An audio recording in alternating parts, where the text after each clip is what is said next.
Hello and welcome everyone to the daily news analysis of 13th of December 2023। तो आज के important article Hindu newspapers one by one देख लेते हैं। पहला जो है, Bhajanlal Sharma will be new chief minister of Rajasthan. Lok Sabha passes bills for women quota in Jammu and Kashmir, Puducherry। Then retail inflation rises to 5.55% in November। Then game changer, India's extreme rainfall corridor. What are the implications of recent Argentina elections? Rajya Sabha passes bills for appointment of Chief Election Commissioner and Election Commissioner. Then 74% Indians could not afford healthy diet in 2021. Then Modi kicks off Global AI Summit. Base effect boosted IIP growth to 11.7% in October। तो पहला article है, Bhajan Lal Sharma will be new chief minister of Rajasthan.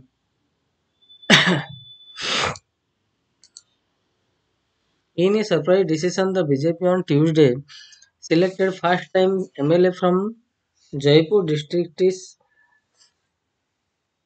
Sanganer seat, Bhajan Lal Sharma, as the new next chief minister of Rajasthan, ending days of speculation after the party's victory in the recent state assembly election. Mr. Sharma's name was announced at a meeting of BJP legislature party here in the presence of party's central observer and Union Defence Minister Rajnath Singh. Former Chief Minister Vasundhara Raje, who was herself considered to be in the reckoning for the top post, proposed Mr. Sharma's name, which was which was seconded by senior leaders.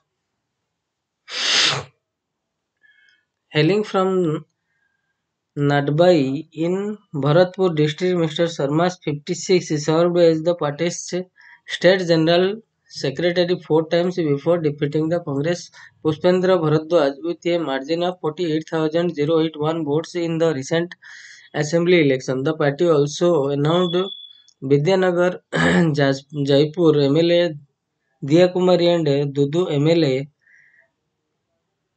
Premchand Bairua as the state's two deputy chief ministers.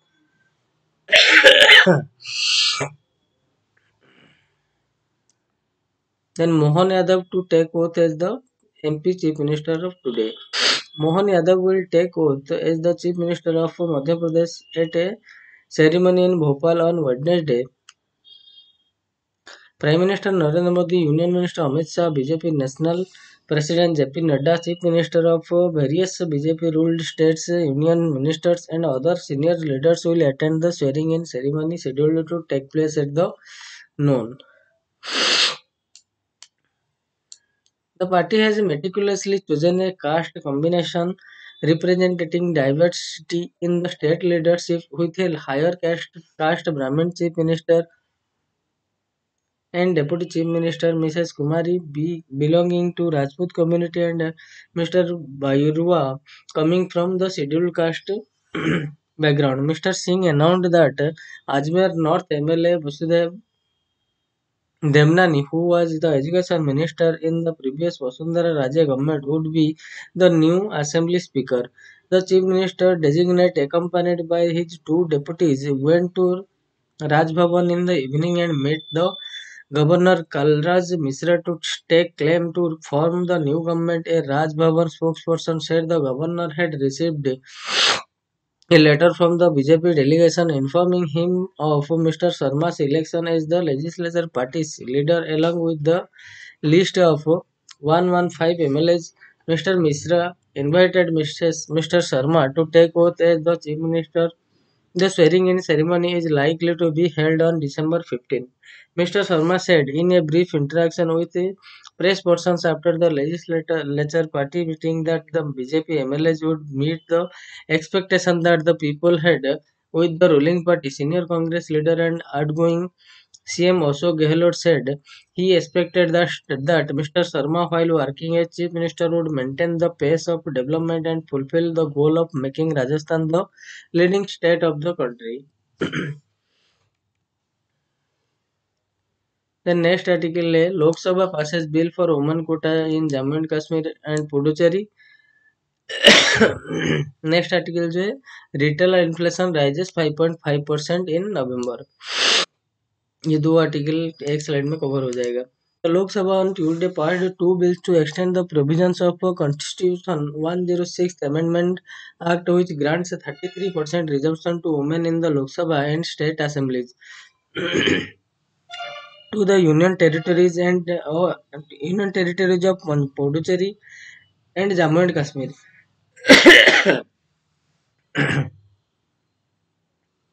The debate in the House was, however, dominated by Supreme Court's verdict on Monday on Article 370. Minister of the State for Home Nityanand Rai introduced the Jammu and Kashmir Reorganization Second Amendment Bill and the Government of Union Territories Amendment Bill in the Lok Sabha. Previous provisions for providing reservation for women in the Legislative Assembly of the Union Territory of Jammu and Kashmir are also required to be made by Parliament and by amending the Jammu and Kashmir Reorganization Act 2019. Said the bill, the provisions for providing reservation for women in the Puducherry Assembly also need to be made by Parliament. The statements read: National Conference Hasnain Masoodi pointed out that while there was a talk of representation, Jammu and Kashmir had no MLA since the last 6 years and that four officers were running the union territory. Then retail inflation rises to 5.5% in November. Consumer prices rose at a 3-month high pace of 5.55% in November from 4.87% in October, with food price inflation surging to 8.7% from 6.6%, driven by a surge in the inflation rate for vegetables, pulses, fruits, and sugar. While rural inflation levels were higher at 5.85% than the price rise in urban areas, which was 5.3%. Food prices paid by urban consumers rose at 9.3%, while they were up to 8.4% for their rural counterparts. On a month-on-month basis, the consumer price index was 0.54% with rural price up 0.64% and food prices rising 1.05% up from October levels. Overall consumer price inflation stood at 5.88% in November 2022, with the food price index rising 4.7%. The Reserve Bank of India (RBI), which had warned last week of a spike in inflation in November due to hardening prices of some vegetables, expects inflation to average 5.6% between October and December. This implies that price rise may accelerate to around 6.4% in the current month. Among food and items, cereals inflation remained in double digits at 10.3% from 10.7% in October, while meat and fish inflation eased from 3.3% to 2.15% in November. There was some relief in milk inflation, down from 6.44% to 5.75%, and egg prices, which grew 5.9% compared to 9.3% in October, but other food items offsets these moderations. These price surge in pulses hardened to 20.23% from 18.8% in October. Vegetables inflation hit 17.7% from just 2.7% in the previous month, and fruit prices were up almost 11% in November from 9.3% a month earlier.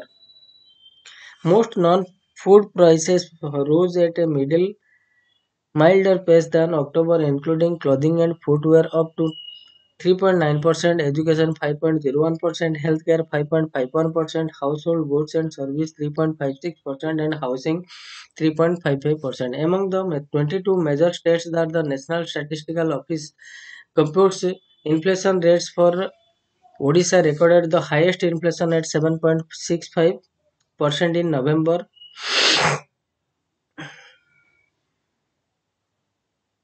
followed by Rajasthan at 7% and Haryana with 6.8%.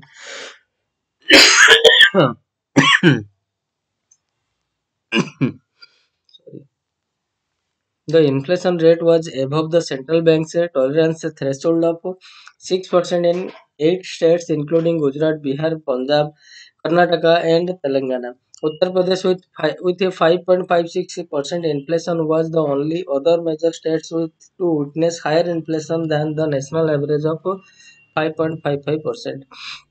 ICRA chief economist Aditi Nair pointed out that cereals and spices had now persisted in double-digit inflation for a 15th and 18th consecutive months respectively.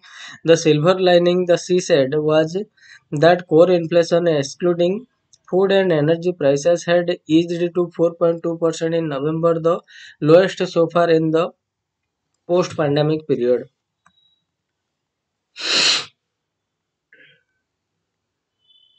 Then next है game changer editor का person है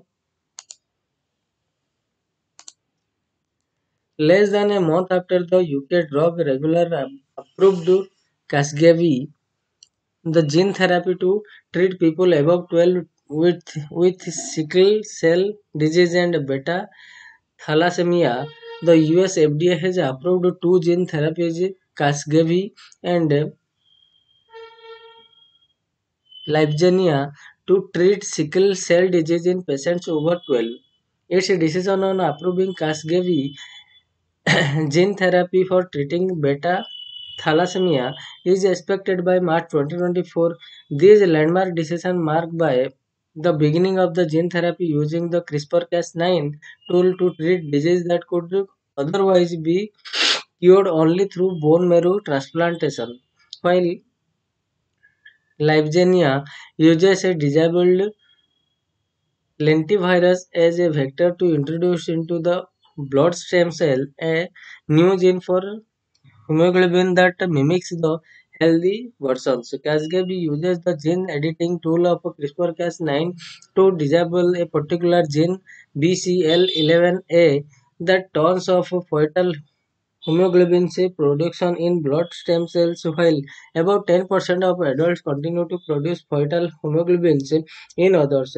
The BCL11A gene prevents the production of fetal hemoglobin by disabling the BCL11 gene. Fetal hemoglobin that is produced, which does not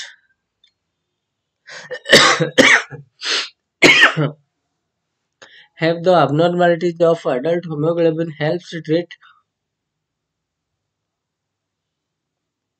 patients with this sickle cell disease or beta thalassemia. In clinical trial 28 of 29 sickle disease patients who received the Casgevy gene therapy were relieved of the debilitating effects of the disease for a year.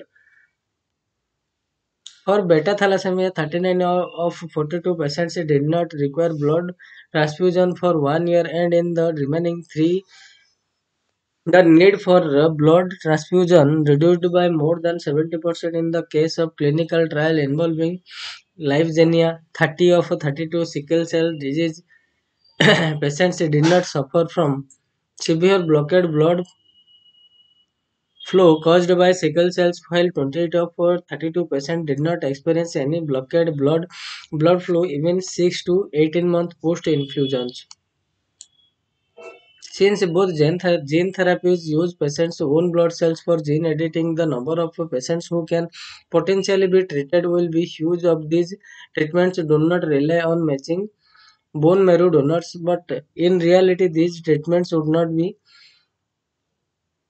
exorbitantly expensive. Also, much like bone marrow transplantation, only certain hospitals will be equipped to extract a patient's bone blood stem cells and use genetic editing tools to the stem cell before re-injecting them, thus limiting the number of beneficiaries with clinical trials evaluating the therapies in a very small number of patients and for shorter duration. The compulsion to continuously monitor their safety and efficacy through real-world data cannot be overemphasized. The possibility of unintended genetic modification and their resultant side effects are real when the CRISPR-Cas9 tool is used. Then India's extreme rainfall corridor.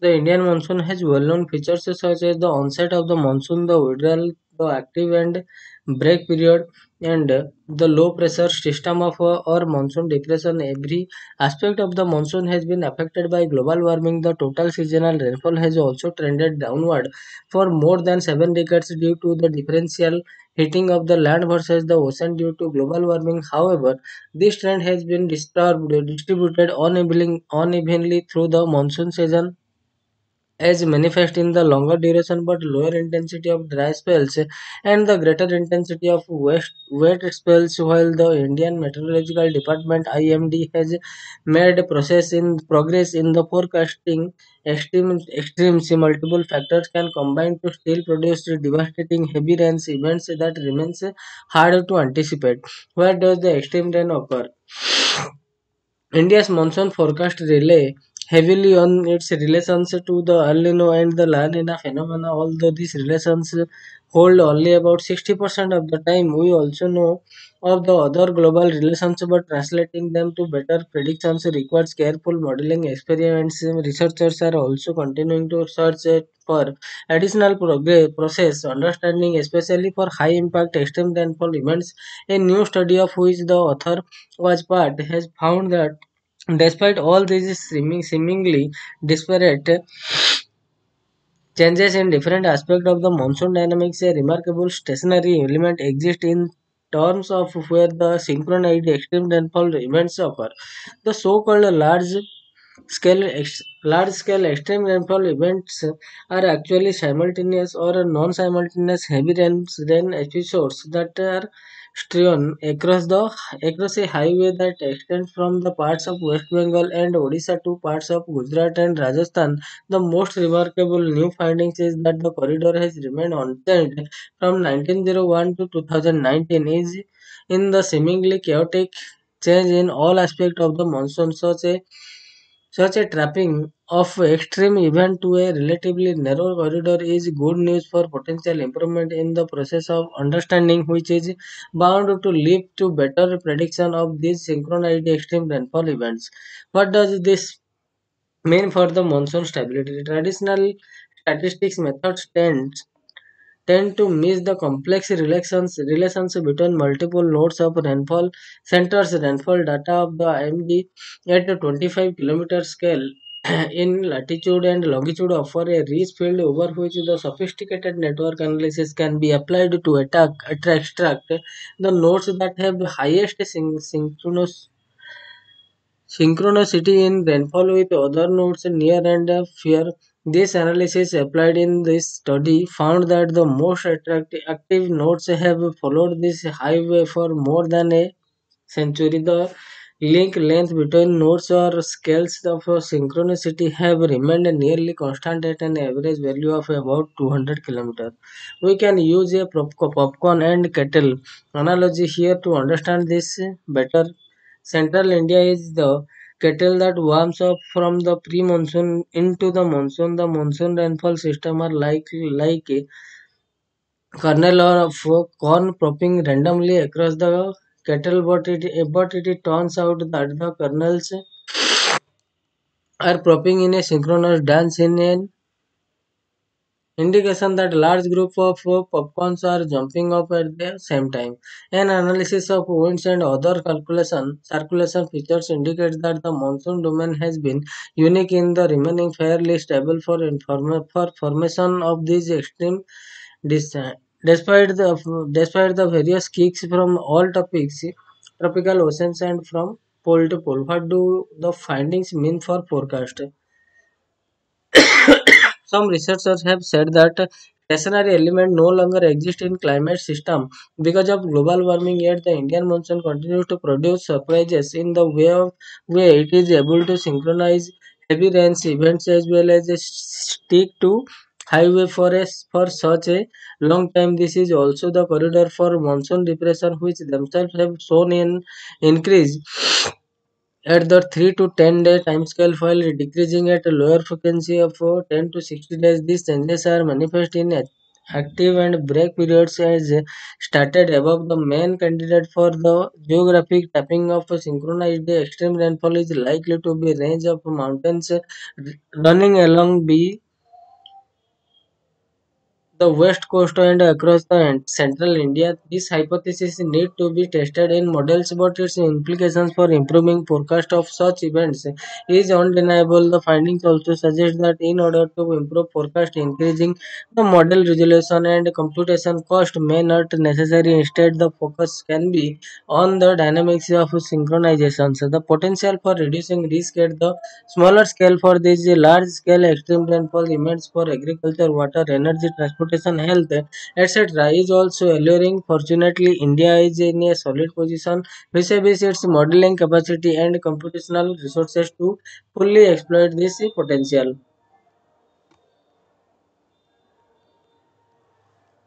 Then next article, what are the implications of recent Argentina elections?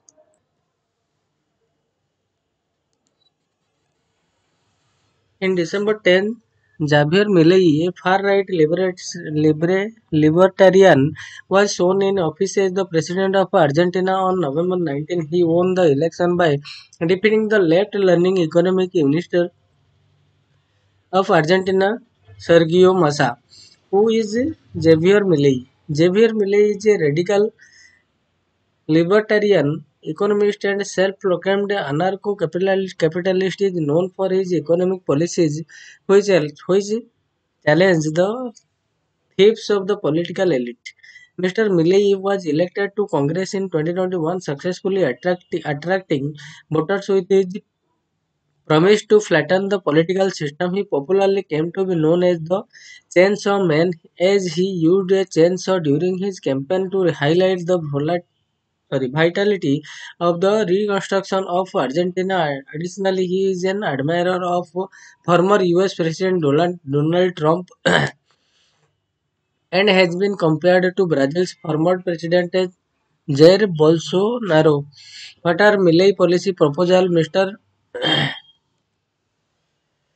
Millei's promise to dismantle the propaganda mechanism of the left and bring in drastic changes is what characterized his election campaign and policy suggestion. In order to kill Argentina's inflation of more than 140%, his central proposal is to dollarize the economy and implement a spending cuts equal to 5% of the economy. During his inaugural address on December 10, he blatantly stated that there is no money while warning Argentina to brace for a shock adjustment. He also stated that public works project would be halted and Argentina's trade and currency control would be lifted. The socio-political policies that Mr. Milley put forward resonate with his anti-establishment rhetoric that the model of decadence has come to an end. A limited government respect for private property, removal of 10 of the 18 federal ministries, and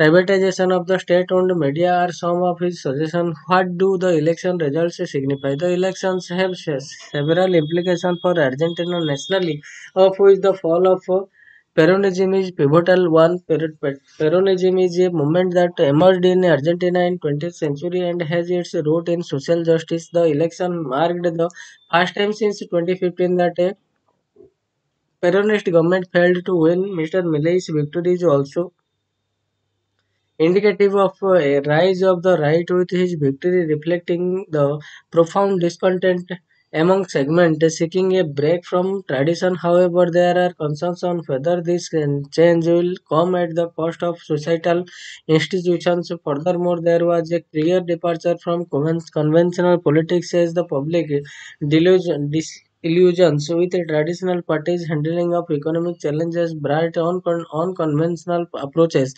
The youth particularly could be seen expressing support for Mr. Milley, describing him as an academic who has pulled away from conservative policies to fight against the system. What about other countries? Mr. Milley has been vocal on his foreign relations plans between Argentina and other countries while stating that he is going to be aligned with the United States, Israel, and the free world.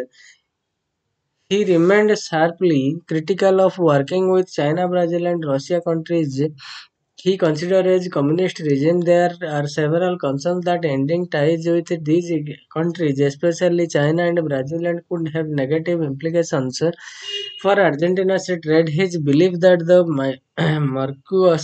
Mercosur EU trade deal has no benefit from Argentina is already straining the country's foreign relations. What the next for Argentina. It is uncertain whether Mr. Milei will be able to implement his radical policies. His supporters maintain that he is the change that Argentina needs. However, his party only holds 38 of the 257 seats in lower house, which means that these radical ideas will not necessarily get adequate political support. Mr. Milei's election marks a difference from the recent pink tide that has taken over Latin America, resulting in many countries electing left-leaning governments. There could be regional ramifications from Argentina's choice.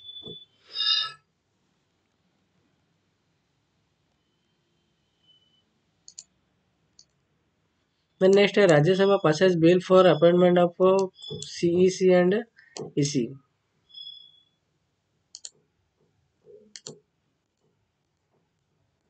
The Rajya Sabha on Tuesday passed the Chief Election Commissioner and other election commissioners appointment, condition of service and term of office bill, which will guide the appointment of the Chief Election Commissioner (CEC) and the Election Commissioner in the future, denying the opposition's charges that Supreme Court was being kept away from the process of selecting the CEC and the EC's Union Law Minister Arjun Ram Meghwal said the bill had been preparing following a direction from the Supreme Court. Mr. Meghwal said that so far the appointment had not been guided by any laws and bill made on the process transparent.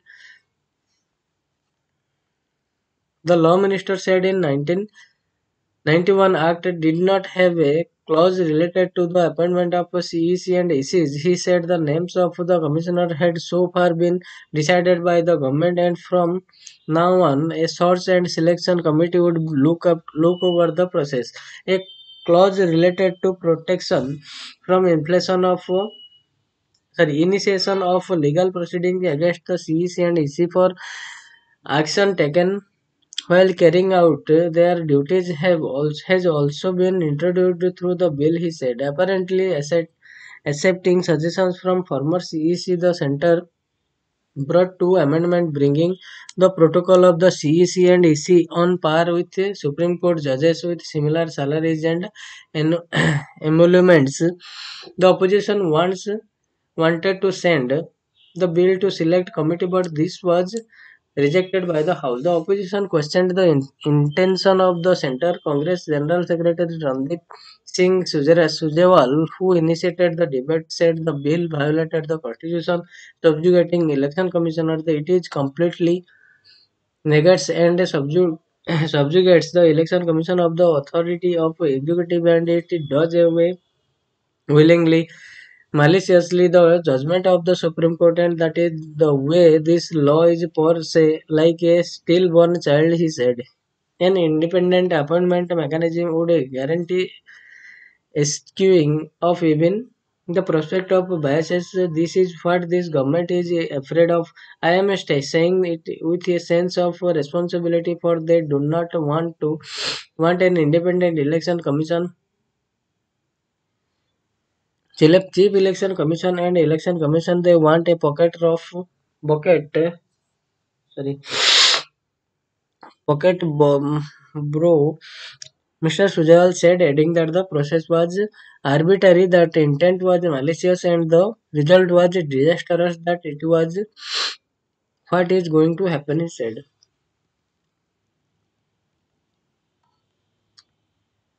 The next is 74% Indians could not afford healthy diet in 2021 report. More than 74% of Indians could not afford a healthy diet in 2021, the Food and Agriculture Organization of the United Nations said in a report on Tuesday. In 2020, the percentage was 76.22. In Pakistan, the figure was 82.2% in Bangladesh. 66.1% in of the population faced difficulties in finding healthy food. Rising food cost, if not matched by rising income, would lead to more people being unable to afford a healthy diet. The report, Regional Overview of Food Security and Nutrition 2023 Statistics Trend, said if food cost rise at the same time incomes falls, a compounding effect occurs that can result in even more unstable to afford healthy diets. It said the FAO report is a glimpses of the process of the progress in meeting sustainable development goals and World Health Assembly global nutrition target. It is said that during the pandemic and the 5 F's crisis, food, feed, fuel, fertilizer, and finance, the Asia Pacific region witnessed harnessing, sorry, harrowing statistics. Even to date, the region is still suffering from some protracted effects. The latest statistics indicate that the region with 370.7 million undernourished people continues to represent half of the global total. Similarly, the Asia and the Pacific region accounts for half of the world's severe food insecurity, with more women than men being food insecure. Prevalence rates on stunting, wasting, and overweight among children under 5 years of age, as well as anemia among women of reproductive age, are still of the mark in terms of World Health Assembly global nutrition target. The report said 16% undernourished. It is said that 16.6% of the country's population was undernourished. The impacts of undernourishment extend beyond health and nourishment well-being to include economic and social cost. It is said the region, according to the report, had a lower prevalence of both moderate and more moderate or severe food insecurity when compared with the world prevalence. Since 2015, Southern Asia showed higher prevalence of severe food insecurity compared with the other sub-region, and it is in the Eastern Asia where the lowest prevalence of severe food insecurity was observed. Compared with the world, Southern Asia had higher percentage of both moderate or severe food security insecurity since 2015, the report said. It is said that 31.7% of children in India under the age of 5 showed stunted growth. Stunted growth and development are the result of poor maternal health and nutrition, inadequate infant and young child feeding practices, and repeated infection in interacting with a variety of other factors over a sustained period. It is said for wasting low weight for height, India recorded the highest rate in the region with 18.7% children under 5 facing this major health problem. Reducing and maintaining childhood wasting to less than 5% is WHA Global Nutrition target. The report noted, adding that the 2.8% of children below 5 were overweight. Another health risk. It is said that 53% of women aged between 15 to 49 in India had anemia, which was the largest prevalence rate in the region in 2019. It anemia impairs health and well-being in women and increases the risk for adverse maternal and neonatal outcomes. The report warned. It also said that the 1.6% of adults in the country were obese on exclusive breastfeeding.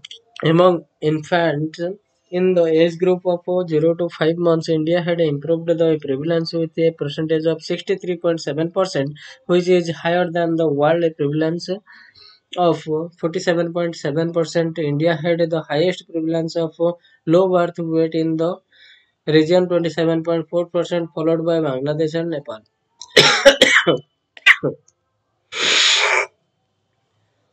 Then Modi kicks off a global AI summit.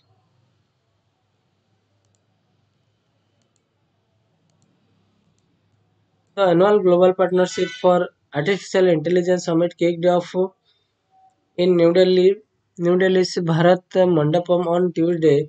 With discussion on AI issues like safety and development challenges, trust on AI will grow only when the related ethical, economic, and social aspects are addressed. Prime Minister Narendra Modi said while inaugurating the three-day event, as many as 29 countries from North South America, Europe, Asia are part of the summit. China is not a member. The previous summit was held in Osaka, Japan. In 2024, India will be lead chair of a grouping. Mr. Modi also raised other pertinent issues surrounding the AI debate. Can we establish an institutional mechanism that ensures resilient employment? Can we bring standardized global AI education curriculum? Can we set standards to prepare people for an AI-driven future? He asked. The Prime Minister also invoked watermarking of AI products and apparent reference to suggestions that imagery generated by AI implications be distinguished as much. As such, AI generated images have been used in illicit ways such as creating deep fakes, clips of celebrities and by firms seeking to save cost by creating photorealistic images for advertisement. Mr. Modi also pointed to the danger of terrorists getting access to AI tools as well as the potential for increased cybersecurity and data theft incidents. He called for visibility into the algorithm that go into creating AI model. There is no doubt that AI is transformative, but it is up to us to make it more and more transparent, he said. Discussions through the they featured AI policymakers and industry officials presenting their views and expertise. Union Minister Ashwini Vaishnav said on Monday that issues related to farming and healthcare would be discussed through thoroughly at the summit. Then आज का last जो article है base effect boosted IIP growth to 11.7% in October.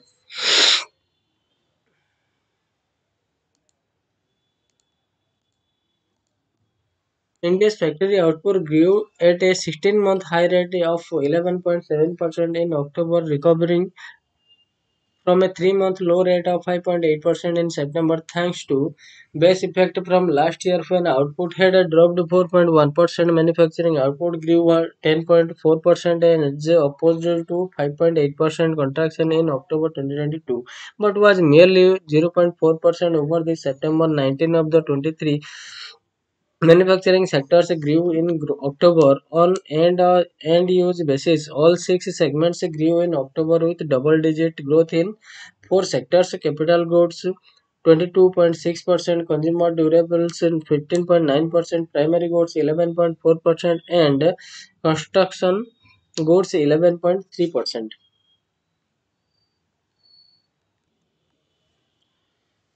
Capital goods and consumer durables had contracted 2.9% and 18.9% a year earlier, and their output levels this October were 5.1% and 1.4% below September 2023, respectively. Consumer non-durables production was up 8.6% vis-a-vis a 13% contraction on last October. The index value for consumer durables and non-durables in October lagged their 2021 levels when the festive season had a similar onset, said Aditi Nayar, chief economist at ICRA. So, friends, this is all for today,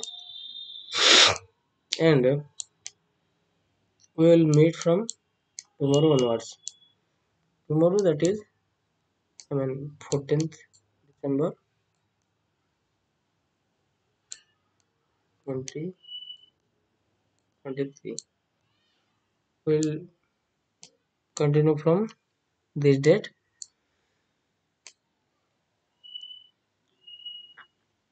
ये थोड़ा आप लोग note कर लेना इसे base effect क्या है ये थोड़ा सर्च भी कर लेना बेस इफेक्ट क्या है ना ग्रोथ कैसे कैलकुलेट किया जाता है आईआईपी क्या है ठीक है ना